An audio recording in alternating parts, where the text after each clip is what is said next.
एफडीएच्या कारवाईवर मुंबई हायकोर्टाने प्रश्न उपस्थित केले। तुकाराम मुंढेंचं पथक थेट कोर्टाच्याच कॅन्टीनमध्ये धडकलं। उच्च न्यायालयातील स्टाफ कॅन्टीनचा अन्न परवाना एफडीए कडून निलंबित करण्यात आलेला आहे। नियमांचं उल्लंघन केल्याचा ठपका सरकारी आस्थापनांमधील उपहारगृहांसंदर्भात मुंबई उच्च न्यायालयाने एफडीएला प्रश्न विचारताच एफडीएचं पथक मात्र थेट उच्च न्यायालयाच्या आवारातील उपहारगृहांमध्ये धडकलं।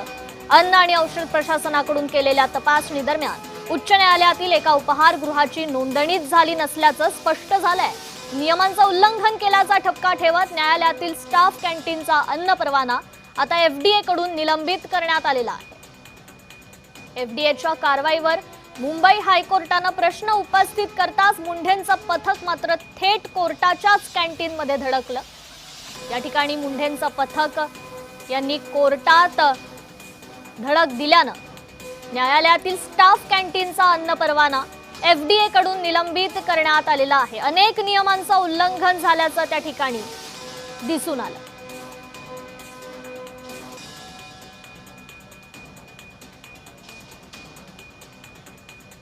अधिक अपडेट घेऊयात आपल्या प्रतिनिधी भाग्यश्री प्रधान आचार्य यांच्याकडून। भाग्यश्री, खरं तर उच्च न्यायालयाकडून सवाल उपस्थित करण्यात आले आणि थेट आता तुकाराम मुंढे यांच्या टार्गेटवर या ठिकाणचं कॅन्टीन आलेलं आहे। काय अधिकची अपडेट आहे?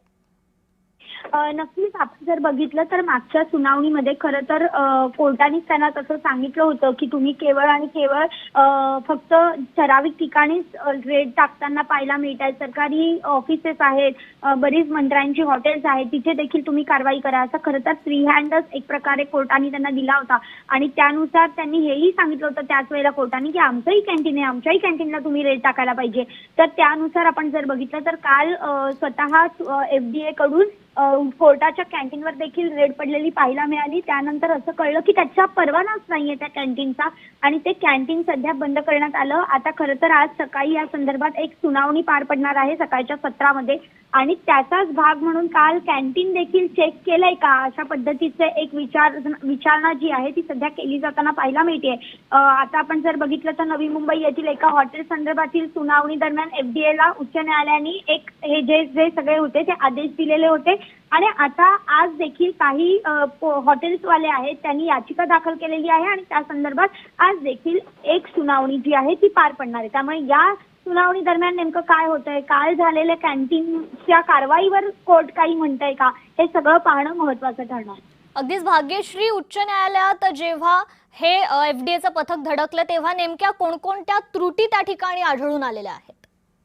नक्कीच आपण म्हटलं तसं महत्वाची त्रुटी हीच होती की परवानाच नव्हता, त्यांना कॅन्टीन चालवायची परवानगीच नव्हती, तरी देखील तिथे कॅन्टीन चालवलं जातंय अशा पद्धतीची पहिली सगळ्यात मोठी त्रुटी जी आहे ती आढळून आलेली आहे। बाकी देखील छोट्या म्हणजे स्वच्छता नसणं, भिंतींना बुरशी लागलेलं असणं, वातावरण कोंदट असणं यासारख्या काही त्रुटी आहेत, मात्र सगळ्यात महत्वाची जी बाब होती ती हीच होती परवाना नसणं। अगदीच भाग्यश्री, खूप खूप धन्यवाद आपण दिलेल्या या अपडेट संदर्भात।